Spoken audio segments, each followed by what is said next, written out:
زندہ باد، جلسہ سالانہ قادیان زندہ باد، درویشان قادیان زندہ باد، اونچا ہائے قادیان زندہ باد، ہائے قادیان زندہ باد، نعرہ تکبیر اللہ اکبر۔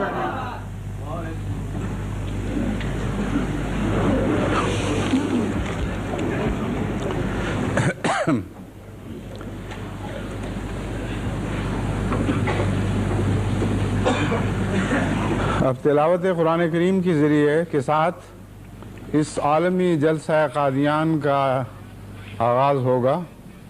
تلاوت کے لیے میں مکرم ایوب ندیم صاحب کو دعوت دیتا ہوں، تشریف لائیں۔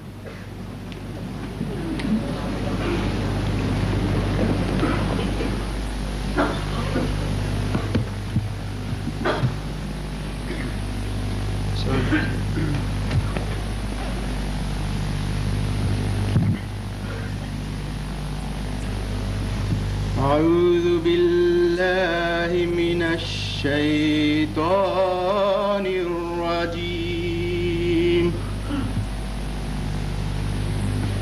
بسم الله الرحمن الرحيم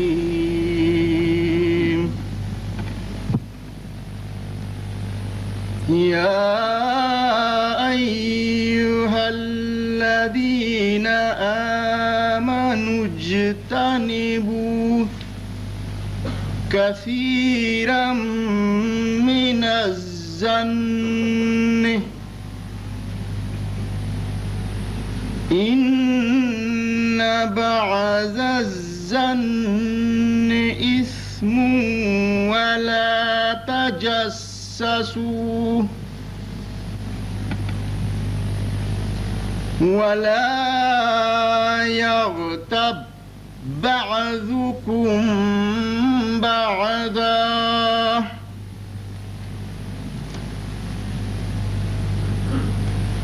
أيحب أحدكم أن يأكل لحم أخيه ميتا فكرهتموه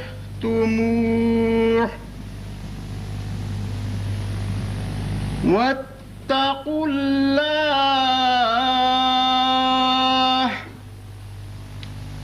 إن الله تواب رحيم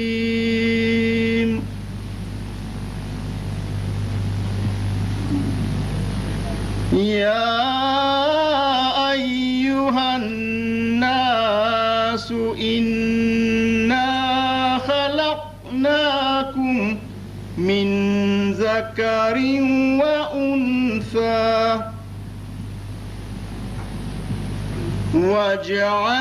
وجعلناكم شعوبا وقبائل لتعارفوا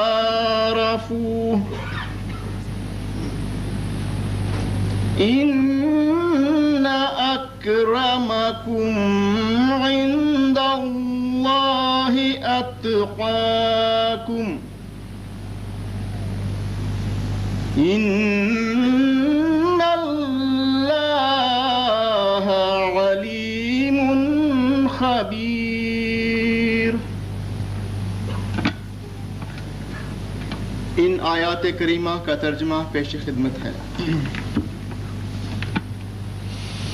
اے ایمان والو، بہت سے گمانوں سے بچتے رہا کرو، کیونکہ بعض گمان گناہ بن جاتے ہیں، اور تجسس سے کام نہ لیا کرو، اور تم میں سے بعض کی غیبت نہ کیا کریں۔ کیا تم میں سے کوئی اپنے مردہ بھائی کا گوشت کھانا پسند کرے گا؟ اگر تمہاری طرف یہ بات منسوب کی جائے تو تم اس کو ناپسند کرو گے، اور اللہ کا تقوی اختیار کرو، اللہ تعالیٰ بہت توبہ قبول کرنے والا اور بار بار رحم کرنے والا ہے۔ اے لوگو، ہم نے تم کو مرد اور عورت سے پیدا کیا ہے اور تم کو کئی گروہوں اور قبائل میں تقسیم کر دیا ہے تاکہ تم ایک دوسرے کو پہچانو۔ اللہ تعالیٰ کے نزدیک تم میں سے زیادہ معزز وہی ہے جو سب سے زیادہ متقی ہے۔ اللہ تعالیٰ یقیناً بہت علم رکھنے والا اور بہت خبر رکھنے والا ہے۔ جزاکم اللہ۔ اب حضرت اقدس مسیح موعود علیہ السلام کا کلام عزیزم محمد الیاس پیش فرمائیں گے۔ حضرت مسلم موعود کا کلام عزیزم محمد الیاس پیش فرمائیں گے۔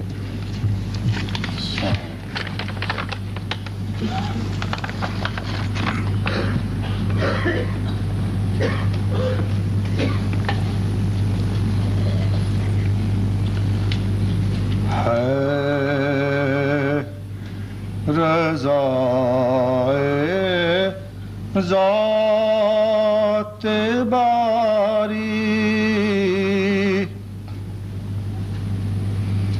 اب رضائے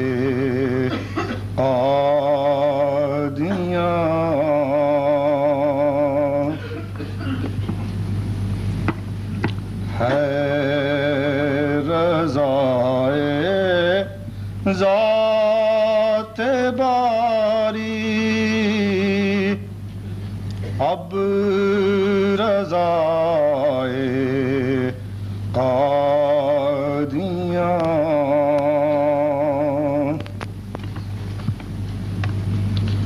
مدعائے حق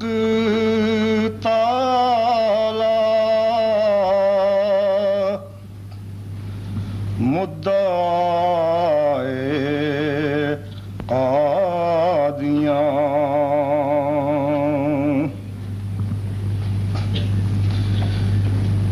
گر نہیں عرش مولا سے یہ ٹکراتی تو پھر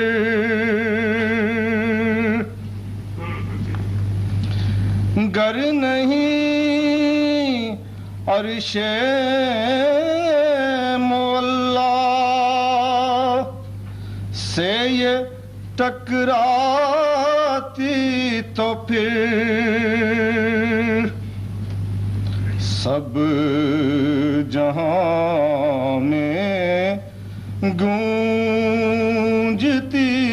ہے کیوں صدائے قادیان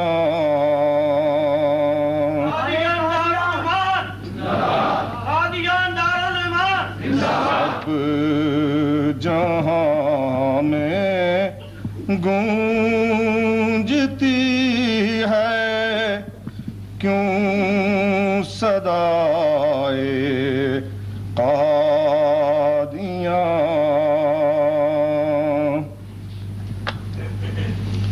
میرے پیارے دوستو تم دم نہ لینا جب تلک ساری دنیا میں نہ لہرائے لوائے قادیان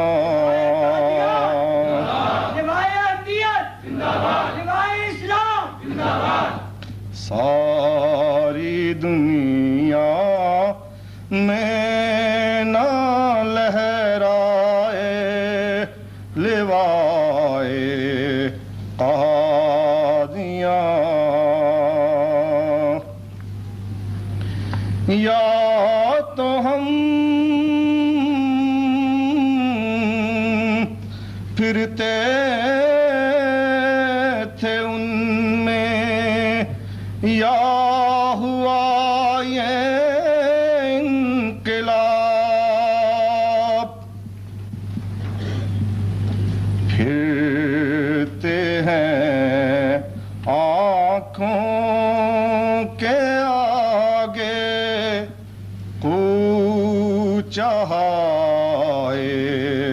قادیان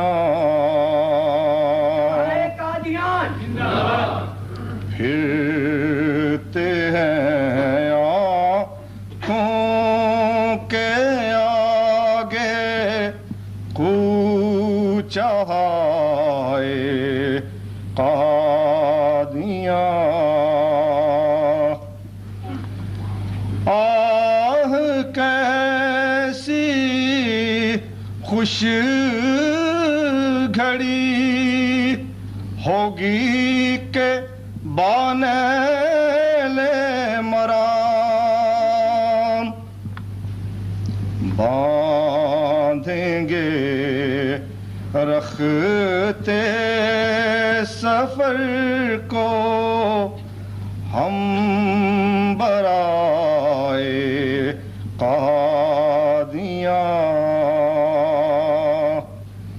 باندھیں گے رختے سفر کو ہم برائے قادیان،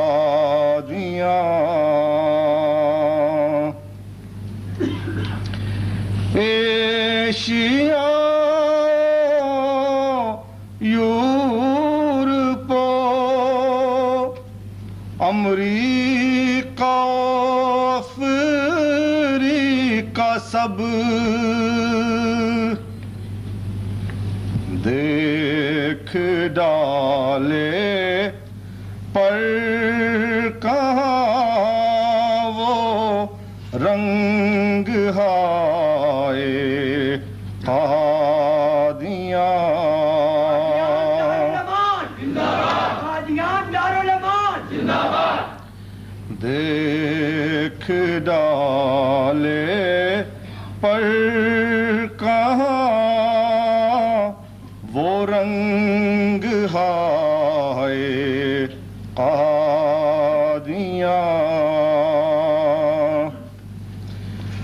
جب کبھی تم کو ملے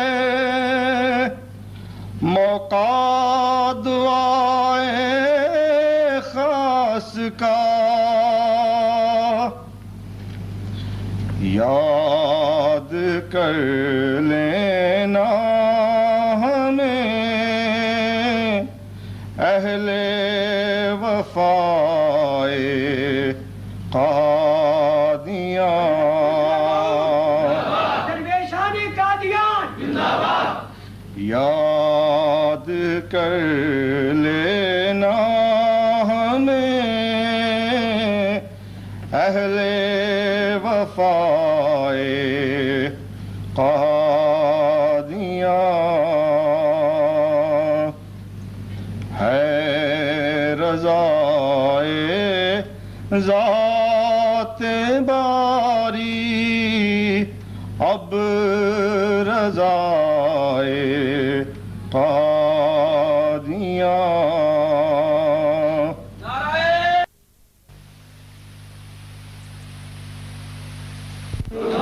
تعالی مدعائے قادیان،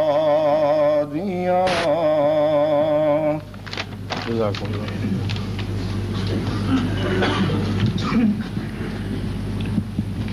سیدنا حضرت امیر المومنین السلام علیکم ورحمۃ اللہ وبرکاتہ۔ آج کی اس مبارک اور تاریخی تقریب میں ہمارے کچھ ایسے بھائی شامل ہیں جو بیعت کر کے سلسلہ عالیہ احمدیہ میں شامل ہونا چاہتے ہیں۔ ان کی خواہش اور تمنا تھی کہ انہیں اس بابرکت موقع پر بیعت کرنے کا موقع عطا فرمایا جائے۔ حضور انور اید اللہ تعالیٰ بنصر العزیز نے ازراہ شفقت ان کی یہ درخواست منظور فرمائی ہے، اس لیے اب 8 افراد کی دستی بیعت ہوگی۔ یہاں پر موجود باقی احباب بھی اور ساری دنیا میں یہ پروگرام دیکھنے اور سننے والے احباب بھی بیعت اور دعا میں شامل ہو سکیں گے۔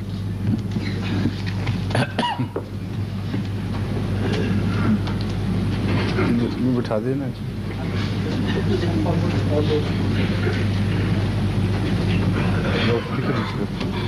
اچھا اس پہ تو آواز نہیں جائے گی, وہ لاؤڈ اسپیکر نہیں چاہیے. نعرہ تکبیر.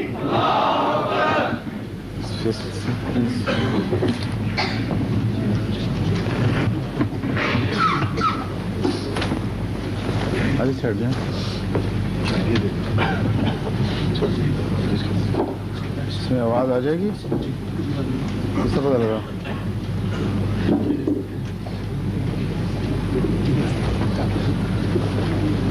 Come here. Give me your hands, please. Assalamu alaikum.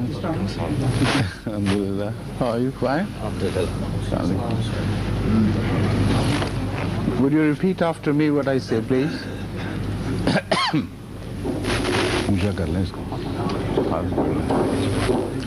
اشہد اللہ الہ الا اللہ وحدہ لا شریک لہ واشہد ان محمدا عبدہ ورسولہ.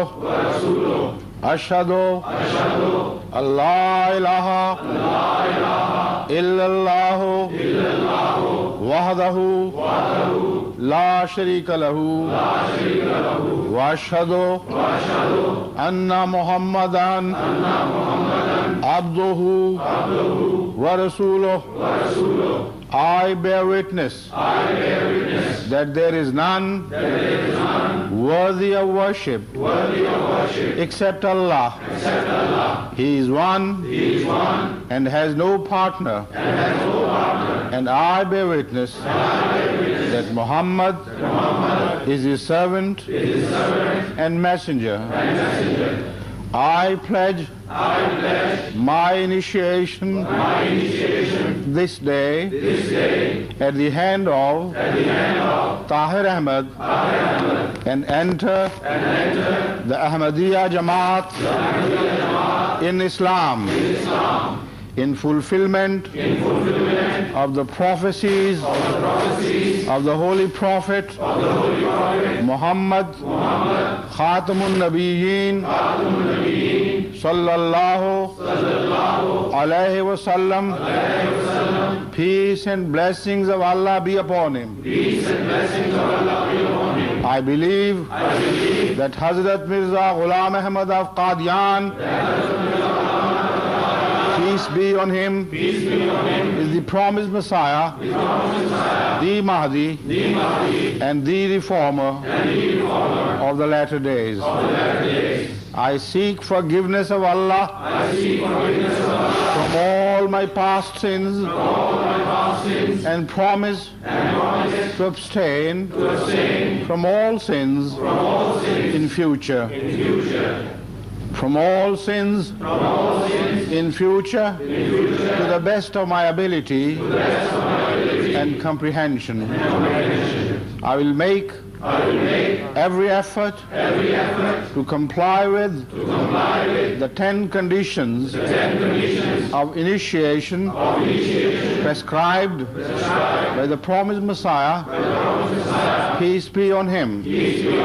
I will give precedence to my faith over all worldly objects. I will do my best to obey you in everything good and will maintain a firm relation of fidelity with the institution of Khilafat in Ahmadiyya.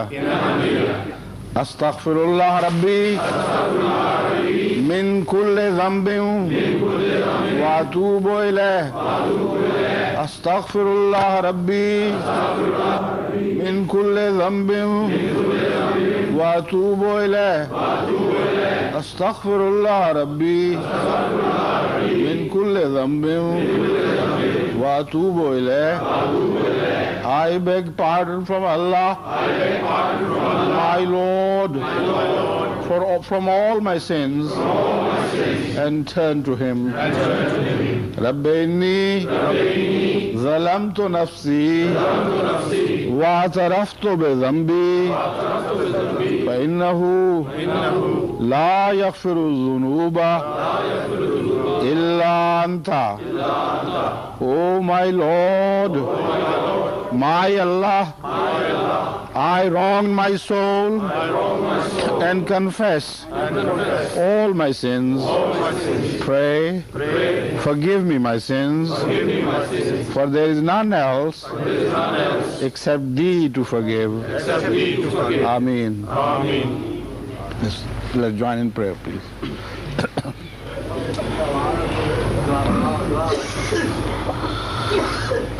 Muhammad wa ali Muhammad.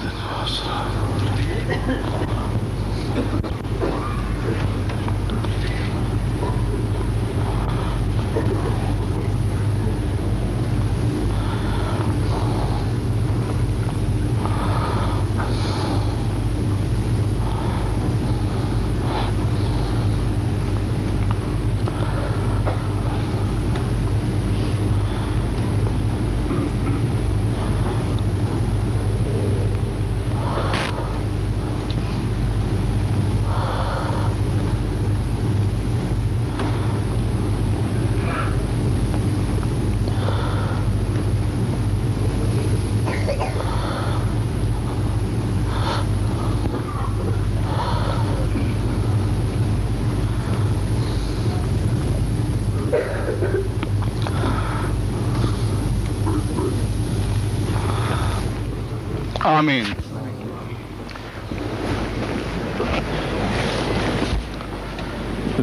Assalamu alaikum. Allah bless you. Assalamu alaikum. Assalamu alaikum.